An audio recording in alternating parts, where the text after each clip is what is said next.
Exercise 4.3 chapter 4 quadratic equation में से ये क्वेश्चन है, क्वेश्चन नंबर 1 का सब पार्ट 3। ठीक है, क्वेश्चन नंबर 1 सब पार्ट ये था 3 और ये एनसीईआरटी बुक में से मैंने ये क्वेश्चन लिया है, सीबीएसई क्लास 10 का सिलेबस है। तो यहाँ पे क्वेश्चन में हमें क्या करना है, यहाँ पे जो क्वाड्रेटिक इक्वेशन दिया हुआ है पहले इसका नेचर ऑफ रूट निकालना है और अगर ये रूट एग्जिस्ट कर रहे हैं तो फिर इसे रूट को दिखाना भी है कि रूट्स एक्चुअली है क्या। तो इसके लिए पहले हम क्या करेंगे, जो भी क्वाड्रेटिक इक्वेशन है उसमें से हम निकाल लेंगे ए बी और सी का वैल्यू। ठीक है, तो यहाँ पे ए का वैल्यू क्या है, ए हमारा होता है 2, बी होता है -6 और सी होता है 3। बहुत बार ये हमने दिखाया है कि किस तरह से इसका वैल्यू निकालते हैं। अब डिस्क्रिमिनेंट निकालना है। नेचर ऑफ रूट जब भी निकालने के लिए बोलेगा नेचर ऑफ रूट, तभी हमें डी डिस्क्रिमिनेंट निकालना है, जिसका फॉर्मूला है बी स्क्वायर माइनस 4ac। तो b यहाँ पे -6 है, होल स्क्वायर कर दिया इसका, फिर -4 इंटू ए इंटू सी, सारा का सारा वैल्यू हम यहाँ पे डाल देंगे। तो 36 माइनस यहाँ पे होता है 24, तो ये 12 विच इज ग्रेटर देन 0। ठीक है, तो d अगर 0 से ज़्यादा हुआ मतलब पॉजिटिव हुआ, डिस्क्रिमिनेंट अगर पॉजिटिव होता है तो नेचर ऑफ रूट इस तरह से लिखेंगे। ये होता है nature of roots, roots are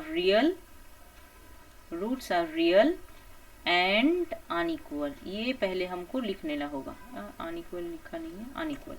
roots are real and unequal. अगर d 0 से ज्यादा होता है तो नेचर ऑफ रूट क्या होता है, रूट रियल्स होंगे, रियल नंबर्स होंगे और वो अनइक्वल्स होंगे।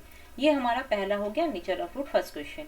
उसके बाद क्योंकि ये रूट्स जो है वो रियल नंबर से एग्जिस्ट कर रहे हैं, इसी वजह से इसका वैल्यू भी निकालना होगा। तो इसका वैल्यू निकालने के लिए हमारे पास फॉर्मूला क्या होता है, फॉर्मूला है Sridharacharya formula, -b plus minus root under B square minus 4ac, पूरा ये रूट के अंदर है, डिवाइडेड बाई 2a।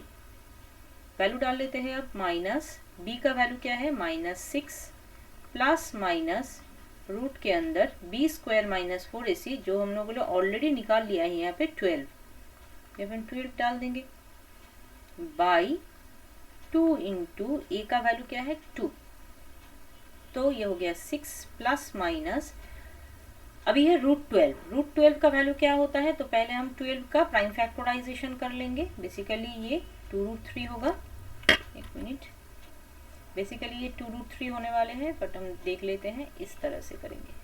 ठीक है, दोनों 2 यहाँ पे है तो यहाँ पे एक रूट के बाहर आ जाएगा और रूट के अंदर रह जाएगा 3, होल डिवाइडेड बाई 2 इंटू 2 4। ठीक है, अब इसको हम डिवाइड कर देते हैं, मतलब प्लस माइनस को डिस्ट्रीब्यूट कर देंगे। एक बार लिखेंगे 6 प्लस 2√3/4 और एक बार लिखेंगे 6 माइनस 2√3/4। ठीक है, तो यहाँ से हम 2 कॉमन ले लेते हैं, 2 कॉमन लेने से रह जाएगा 3 प्लस √3, नीचे 4 और यहाँ पे 2 कॉमन लेंगे तो ये होता है 3 माइनस √3/4। इसको काटो, 2 और 4 को, यहाँ पे नीचे हो जाएगा 2 और इसको भी हम काट देते हैं तो नीचे हो जाएगा 2। ठीक है, तो फाइनल आंसर हमारा क्या आया, थोड़ा सा इसको इरेज कर लेती हूँ।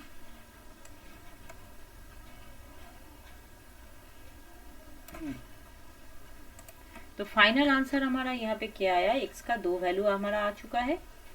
एक है 3 प्लस √3/2, दूसरा है 3 माइनस √3/2।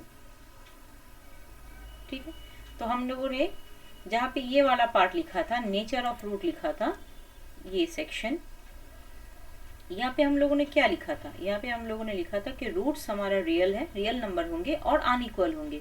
तो यहाँ पे देखो 2 नंबर आए हैं यहाँ पे x का और दोनों वैल्यू अनइक्वल है, एक 3 प्लस √3/2 है, दूसरा 3 माइनस √3/2 है।